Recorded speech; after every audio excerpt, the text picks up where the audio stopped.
এদের অর্থ সম্পদগুলো এখন কোরআনের প্রচারের কাছে ব্যয় করবেন।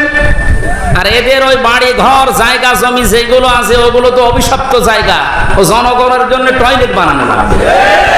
এইটাই হবে উত্তম বিচার। যারা তাফসীর মাহফিলে, ওয়াজ মাহফিলে, কোরআনের অনুষ্ঠানে আলেমদের মাইক কেড়ে নিয়েছে, বাধা দিয়েছে, অনুমতি দিতে চাইনি, একটাকেও কোনো মাফ নেই, কোনো ছাড় নেই। এদের অর্থ সম্পদগুলো এখন কোরআনের প্রচারের কাছে ব্যয় করবেন। আর এদের ওই বাড়ি ঘর জায়গা জমি যেগুলো আছে ওগুলো তো অভিশপ্ত জায়গা, ও জনগণের জন্য টয়লেট বানানো লাগবে। এইটাই হবে উত্তম বিচার। কারণ ও জায়গায় কেউ মানে বসবাস করতেও চাইবে না, কারণ জায়গাটা অভিশপ্ত। আমরা হজে গিয়েছিলাম, একটা জায়গা আছে, ওই জায়গা থেকে পেছন থেকে আওয়াজ দেওয়া হয় যারা মুআল্লিম, বলে এই জায়গা তাড়াতাড়ি পার হন, এটা গজবের জায়গা।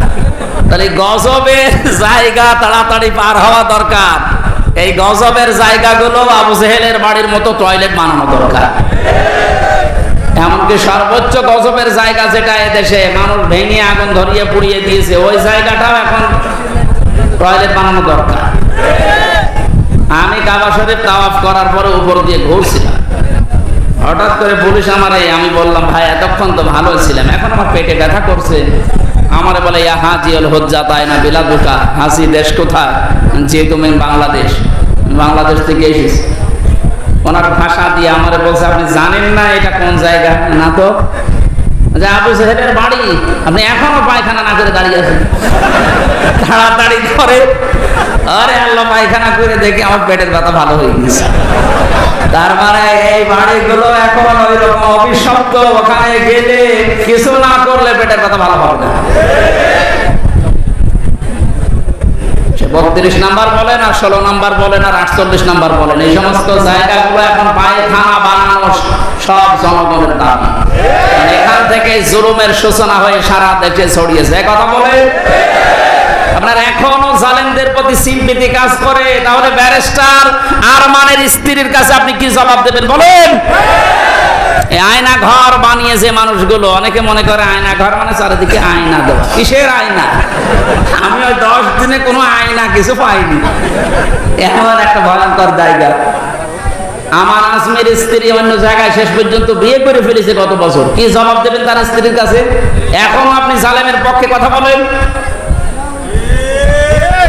কিছুই যদি না করা যায়, অন্তত আয়না ঘর যারা বানিয়েছিল আর এর সাথে যারা জড়িত, তাদের এই এক অপরাধের কারণে ফাঁসি দেওয়া কোনো ব্যাপার না।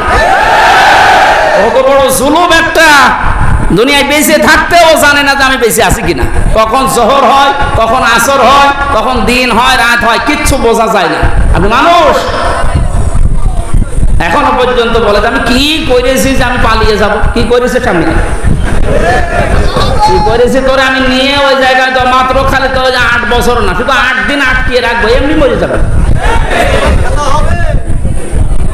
এই খেলা হবে যে লোকটা বলেছিল কাওয়া, এই কাওয়ারে নিয়ে ওখানে আটকে রাখা। শয়তান এখনো পর্যন্ত বলে আমরা কি করলাম যে আমাদের পদত্যাগ করা লাগবে। আপনি টের পাচ্ছেন না? টের পাচ্ছেন? আপনি আয়না ঘরে চলেন, আমরা ডিবি অফিসে চলেন।